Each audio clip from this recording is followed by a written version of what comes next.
Hey everybody, what up? All right, so which one's better, Slack or Teams? This is an ongoing discussion, I think, in the development community. I think most, I could guess like what most developers would prefer. I've been using Slack. The first time I worked for a company that used Slack was back in 2017. And then for the most part, though, I've been at companies that are using Teams. For the last several years, I was using Slack. And I've actually seen, the most recent versions of Slack and then also now of Teams. And I'll give my opinion on the two just in this video here. So, number one, right off the bat, like Slack is much easier to use. They have a better UI, in my opinion. When I first get started with Teams, like the creation of channels, setting privacy settings, and things like that is very difficult. You also have different concepts of like of the channels and sub channels and things, and it just doesn't give you nearly the flexibility that Slack provides. Also, when it comes to crashing, like I feel like Microsoft Teams, man, sometimes like literally will just stop working. Like the buttons will stop. Uh, it'll lock up your entire machine, not even just the application itself. And the typical Microsoft solution for their products is typically to reset the application and or do a hard reset of your entire machine if the application takes down the whole thing. So I find that actually happens quite a bit more with Teams than Slack. Now, one of the advantages of Teams is that if you're a Microsoft person, then you're used to the Microsoft suite of products. So when comparing the two products, Microsoft Teams does actually, I think, sync with other Microsoft tools very well, like especially when it comes to something like Outlook. And if you're going to schedule a meeting in Outlook, it automatically schedules a Teams meeting.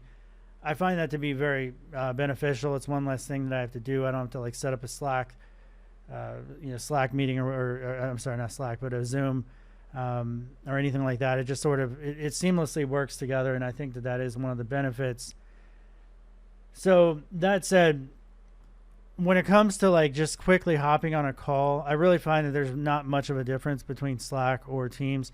They both give you very easy access to just simply call. Like with Slack, it's like jumping into a huddle, and with Teams, you just click the person and click their icon and click on the phone, and you can just give them a quick call. But you should never call people without giving them a heads up first. Nobody does that in 2024. The other advantages that Slack has over Teams, though, for sure, is that they have way more applications. Apparently, 2,000 plus applications are integrated into Slack. So that's everything from like, GitHub, Jira, applications that help you do like your Scrum methodologies or your Agile methodologies. And I find that the comparison with Teams is like night and day. Like there's just not nearly the same level of applications available, and then the integration of those applications I find are much more troublesome on the team side than Slack. Now, one little tidbit that I think is interesting to note is that the creator of Slack is actually this guy, Stewart Butterfield, and the last I checked, he's the only billionaire who's created, in fact, the only person, not just a billionaire, he's a billionaire, but the only person to actually have created two Fortune 500 companies, two unicorn, billion-dollar companies. The one being Slack, obviously, and then he was also the creator of Flickr, which I don't know if you all remember that, but I can't even believe it's still around. But Flickr, the photo sharing application. So I think it's pretty obvious that developers prefer Slack, but when it comes to like pricing, Microsoft's going to have the advantage there because their pricing bundle is going to include everything, all the other Microsoft products, so PowerPoint, Outlook, and all that. And you're going to get Teams in that bundle. So from a cost perspective, like Microsoft's going to have the advantage there because you're already most likely going to need some of these other applications. I pay for them myself, like Word, PowerPoint. How do you function without that kind of stuff? Like I don't need Outlook personally speaking, but most businesses use Outlook. So you're automatically going to get Teams with that. And it's pretty much one price for everything, right? And then on the Slack side, you're going to be paying for essentially just Slack. And it may not seem like much, and the prices might seem comparable, but like even $12.50, it says per user per month, and that's for a business. But if you have 5,000 associates, that's $60,000 plus a month that you're paying just for Slack, IM communication, right? So if you're already paying for the Microsoft suite of stuff, it makes a whole lot of sense to just continue to use Microsoft products. And that's where they have their major advantage, because when you look at the size of the companies, this website company's market cap shows that the last known market capitalization, which means the overall wealth or overall the value of a company estimated, is $26 billion, which is a lot of money for sure. But then if you compare that to something like Microsoft, it's 3.3 trillion.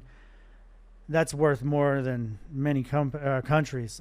So the longevity and then also the advantages of price. I mean, Microsoft definitely has the advantage. So as far as like who's using these products the most, I mean, according to Slack here, nearly 80% of Fortune 100 companies are relying on Slack. But from a customer standpoint, Microsoft Teams definitely has the advantage there, because again, most businesses are using Microsoft in some way, shape, or form. And according to Microsoft here, they're saying that there's over 8 million companies using their products, and Teams included. All right, now when it comes to just having fun with the application, and this goes back to sort of like ease of use, I mean, Slack definitely has the advantage. I hate the emojis that are included in Teams, and they're pretty much, they look like this. It's all like the basic childish type of cartoon. There's not very many options when it comes to like the emojis. And yeah, emojis aren't a big deal, but right, like everybody's using them. And it's nice to have an emoji for whatever the conversation is. And Microsoft Teams, I'm like struggling, well, what emoji would apply here? Or like somebody puts an emoji and it doesn't really have anything to do with, the conversation at hand. Whereas like Slack emojis, there's tons of them. And they always seem to have one that sort of applies to your conversation in some way, shape, or form. So from like, I think a fun user standpoint, Slack is way better.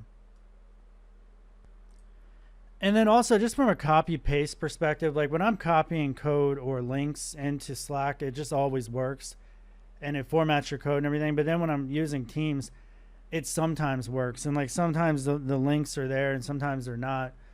And I find that I have to edit the message a lot more in Teams. So all that said, if I had to compare the two, I think Slack is way, way better than Microsoft Teams. But I understand the reason why companies use Teams. And at the end of the day, it's just an IM tool. And granted, these IM tools are way beyond just having conversations amongst team members. They're integrated into all of our tools like GitHub and Jira and many other products out there that we're using day to day. So you can't like overstate that it's not just an IM tool. It's not just for instant messaging. But that said, yeah, Slack is way better. All right, everybody, please like, comment, subscribe. I'm getting the band back together and appreciate the support. Have a good day. Talk to you later. Bye.